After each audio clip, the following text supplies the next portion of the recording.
كيف تسوي عصير العرائسي بالطريقة اليمنية؟ كوب حليب بارد جدا، وممكن نضيف فوق الحليب هذا حليب شاهي أو حليب مبخر. مانجا، طبعا مانجا طازج، ممكن نستخدم المانجا المعلب أو المجمد. تفاح، حبة موز، ثلج مجروش. طبعا الثلج المجروش بحط 3-4 أكياس وأحط فيهم ثلج وأكسرهم بالشكل هذا. الثلج المجروش ضروري جدا جدا للوصفة هذه أو أي نوعية عصير سموذي. قليل التمر منزوع النوى، ملعقة مليانة حلاوة طحينية، ونخلط بسم الله. وهذا هو جاهز. شوفوا لي ما شاء الله تبارك الله على القوام، هذا هو القوام المطلوب.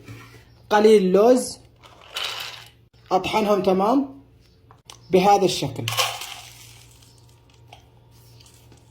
جوز الهند، زبيب، ونخلطهم مع بعض تمام. كاسة التقديم أسوي فيها شوية فيمتو،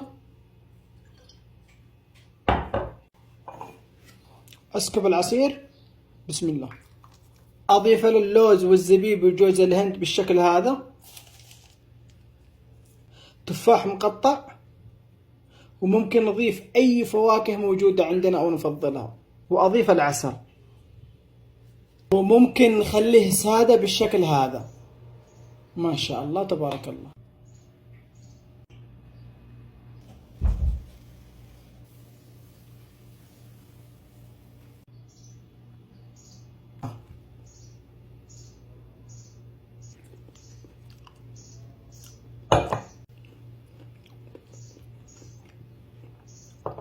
هذا أحلى عراسي بالطريقة اليمنية، جربوه عليكم بالعافية، ولا تنسوا المتابعة وحركة الإكسبلور.